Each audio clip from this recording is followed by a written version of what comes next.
Three former presidents are volunteering to get their COVID-19 vaccines on camera. Former Presidents Barack Obama, George W. Bush, and Bill Clinton say it will help prove that the treatment is safe and effective. A Gallup poll last month showed just 58% of Americans are willing to get a COVID vaccine. Now that is up from earlier this year, but health officials have said at least 60 to 70% of the population needs to get the vaccine to achieve widespread herd immunity. Let's bring in our panel right now, and we start with former communications director for the Indiana Republicans, Pete Seat. Pete, you worked for former President Bush. What's the impact here, do you think, in terms of getting people to trust these vaccines? Well, public service is in the soul of the Bush family, so I was not surprised to find out that President Bush kickstarted this conversation by reaching out to doctors Fauci and Birx to ask how he could help. Some people, the skeptics out there, are going to want to hear from celebrities or athletes to finally get the vaccine, and some people will need to hear from these former presidents. And just imagine the image if they are able to be in the same room at the same time getting inoculated. This is all hands on deck. Everyone needs to get the vaccine, and this will make a difference. Yeah, that'll be a newsworthy moment for sure. Let's turn to Jennifer Wagner now, who served as communications director for the Indiana Democrats. I want to get your thoughts on how we're doing as a state and a nation right now fighting this virus. And unfortunately, you know a little bit about that firsthand. We're glad you're back and glad that you're feeling all right. Well, thanks, Dan. It's great to be back. This has been with us for about the past month in our household, and it's pretty telling. We all had it fairly moderately, but it affected us all very differently. And I know obviously there's folks, Abdul has lost loved ones to this virus. And I think it's going to be critically important as we move forward with the vaccine and the distribution that, whatever messenger it takes to get someone to go and get vaccinated is just going to be hugely important over the next 3 to 6 months if we want to get everything back on track. And again, so glad you're doing all right. Certainly we know that's not the case for everyone who comes down with this virus. As we turn to our friend Abdul Hakim Shabazz from IndyPolitics.org, we've been thinking about you this year as well. Your family sadly knows firsthand the impact this virus can have. Yes, I lost my father back in July to the coronavirus. Actually, it was more the complications due to the coronavirus because my father had diabetes. He was also African American and over the age of 84. So it's important that we realize, those folks in nursing homes, our frontline workers, that those folks are first in line to get a vaccination. Also, I think it's important too that teachers also be vaccinated as well, whether it's middle school, elementary school, college, you name it. Teachers need to be vaccinated as well. And like I said, to repeat my good friend Pete Seat here, it literally is all hands on decks, and the vaccine deniers need to go somewhere and sit down and be quiet for a while. Well, and we may hear, you mentioned teachers, we may hear more from Governor Holcomb next week about exactly who's going to be getting the vaccine here in Indiana and when.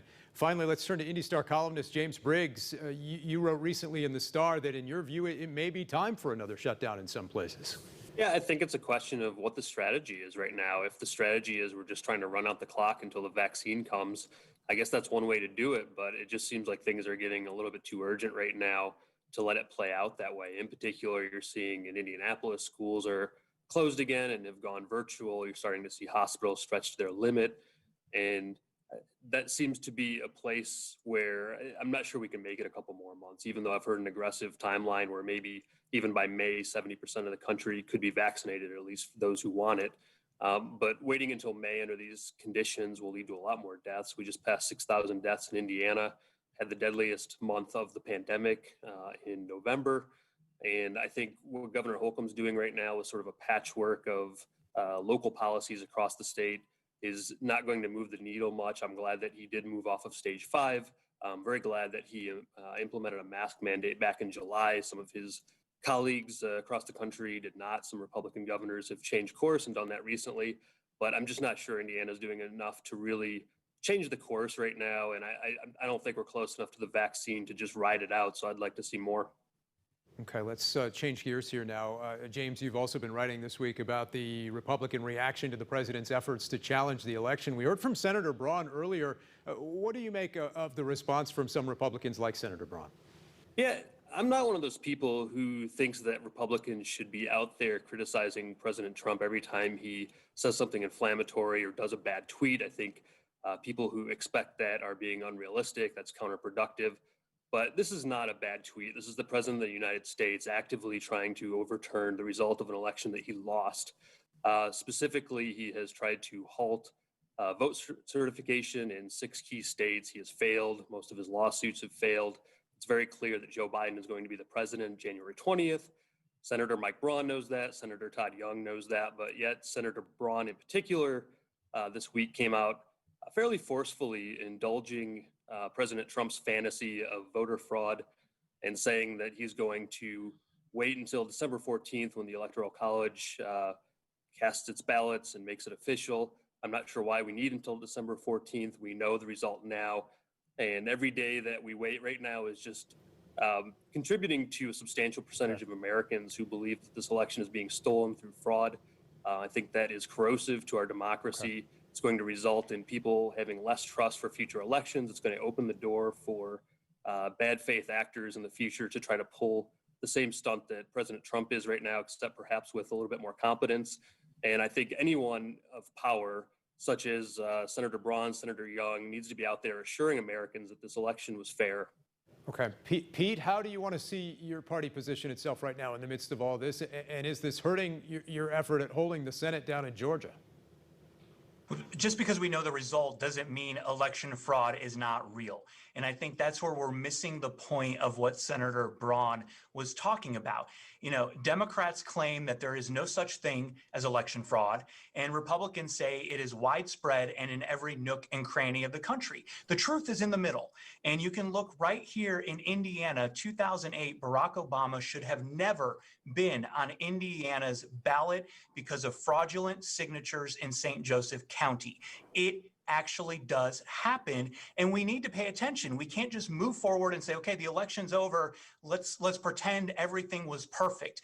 It was a fair election, but there are still irregularities that should be addressed. Okay. Jennifer, your reaction to that, and amidst all of this, what will the inauguration be like as we transition to a new president here next month?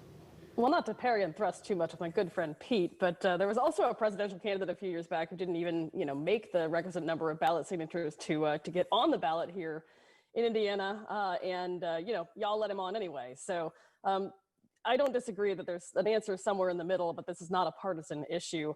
I have to say, maybe it's just because I did have COVID and spent most of my time sitting on the sofa behind me, but this last month has been so much more relaxing in politics because we all know the outcome. To James's point, we all know that Joe Biden is going to be the next president, and watching Donald Trump flail about and file these frivolous lawsuits, it's frustrating, I suppose, but because we know the outcome, there's a sense of peace, at least, in the circles that I'm in, that, okay, yes, we have a few more months of distraction, actually, 46 more days of distractions, and then finally, both the grown-ups of the Republican Party and the Democratic Party can come together and hopefully find some compromise, some collaboration, and some peace. Okay. Abdul, quickly here, I'll give you the last word. What might this next month and the new year bring? Well, hopefully it'll bring some sanity, and you'll have a president who will not be on Twitter every 5 seconds. That is one thing I'm looking forward to. Number two, I'm also looking at the rise of the centrists, particularly in the Senate. Your Lisa Murkowski's, the senator from West Virginia, kind of coming together to maybe run the show. A lot of perhaps bipartisan lawmakers trying to get together on that relief bill right now, too. Our thanks to the panel. They'll be back in a few minutes. Coming up next this Sunday in Focus, Abdul and I taking part in a discussion this week on the media and the impact misinformation has played throughout this pivotal year. Stick around. We'll be right back.